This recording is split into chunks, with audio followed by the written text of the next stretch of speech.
The Penguin is one of the most interesting Batman villains. Since the moment he first appeared in the Golden Age of comics, everyone knew he was different. The Penguin is not a nameless murderous clown or a double-faced lunatic. He is not obsessed with fear or riddles. The Penguin is Oswald Cobblepot, and his motivations are difficult to understand. The Penguin is a gentleman of crime. He lies, cheats and steals in order to make a profit, but he does it with elegance. He has a brilliant mind that he uses only for crime, and he has a fascination for birds and umbrellas, making them the trademark for his criminal activities. Definitely one of the most popular enemies in the Batman comics, and in this episode, we're taking a deeper look into the psychology of one of the greatest criminal minds of Gotham. The story is called Penguin Triumphant. It was published in 1992, written by John Ostrander and illustrated by Joe Staton, with a spectacular cover by Brian Stelfreeze. This is the first graphic novel featuring Penguin as the protagonist, and it allows us to see a different side of him, to understand him better. The story opens with the Penguin doing time in prison, daydreaming about his excellent criminal activities. Here he realizes that all his great potential for crime has always been ruined because of Batman, and how easy he makes things for the Dark Knight to stop him. It's because of this that Penguin decides to go legit. Now, this is perhaps the most commonly used trope in Penguin stories. The Penguin going legit has been used countless times, and it has never been for real. In all of these stories, Penguin always pretends to have reformed, but it's all part of a bigger criminal plan that is always thwarted by Batman. However, in Penguin Triumphant it's a bit different, because the Penguin finds a way to commit illegal activities without being directly involved. This is a major upgrade over all of his previous stories, where he was usually directly involved with the crimes. Penguin's new plan consists of manipulating the stock market. Then Oswald gets in touch with the owner of a large company and gives him the stock predictions ahead of time, making the company millions of dollars. In exchange, Penguin asks for 80% of the money and access to all of the owner's privileges in high society. Penguin finally gains access to exclusive country clubs for rich people and as many luxuries as he could never afford. However, the owner of the company is only waiting for the right moment to double-cross the Penguin. As it turns out, this man is responsible for creating the Penguin. They went to the same school and he was a bully towards Oswald, making fun of his umbrella. Because of that incident, Oswald decided to turn his umbrella into a weapon by making the tip into a sharp blade that he then used to attack the bully. This flashback scene is another version of the traditional Penguin origin story, but this was not the only flashback to Oswald's past. There is another one in which a teenage Oswald Cobblepot uses money to get the prettiest girl at school and forces her to go with him to prom. That moment makes me think about the high school life of the Batman villains, but in all seriousness, this is an interesting moment for Oswald. At such a young age, he learns that everyone has a price, an important lesson for his criminal career. As the story continues, Oswald gets more ambitious. He wants the richest girl for him, and he wants to live in the biggest house of Gotham. He actually tries to buy Wayne Manor, but of course he doesn't get it. However, Bruce allows him to stay there while he goes on a holiday trip.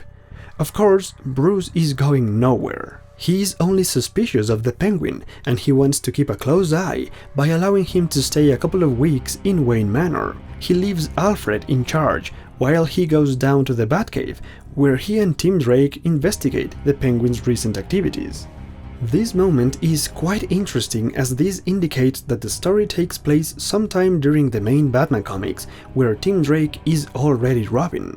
Tim manages to uncover the Penguin's plan, but he doesn't do much other than that.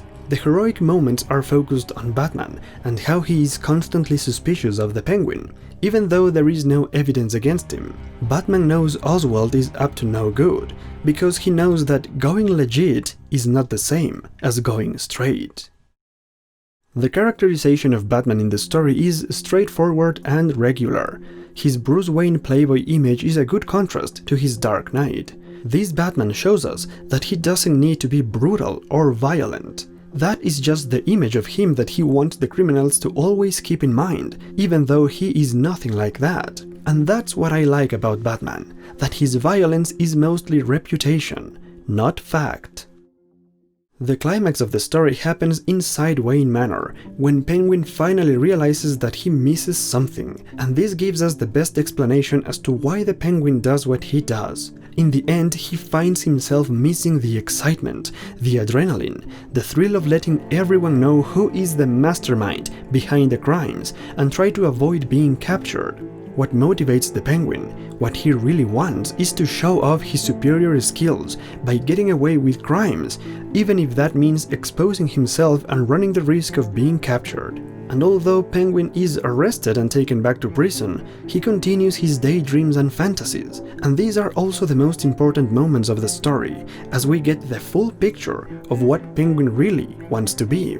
Oswald Cobblepot wants to be an elegant criminal, tall and handsome, a man capable of the most sophisticated crimes, who steals not only jewels and money, but also the hearts of the most beautiful and rich women. His ideal version of himself is that of a lawbreaker aristocrat who can outsmart the police and Batman without any problems.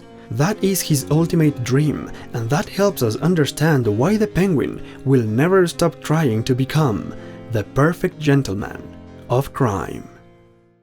Prior to this story, the Penguin was last seen in the main Batman and Detective comics. These stories came out in 1990, and 2 years later, Penguin Triumphant was published. All this sudden interest for the Penguin happened because in 1992 Batman Returns was released. The movie featured Penguin as one of the villains, so it was natural that DC Comics released a graphic novel showcasing Oswald.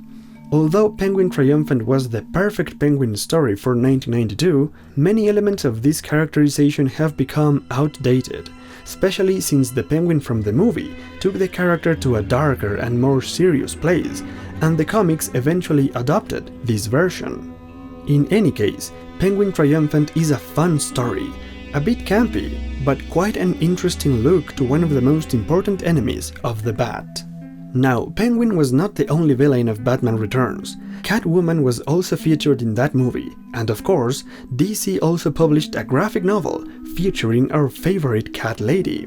That book was released simultaneously as Penguin Triumphant, and you can watch my video about that story right now. Just click on the screen and join me for Catwoman Defiant. And in the next video we will finally take a look at Batman Returns and the comic book adaptation. You don't wanna miss that, so make sure to subscribe and ring the bell. Thank you so much for watching, and I'll see you in the next one.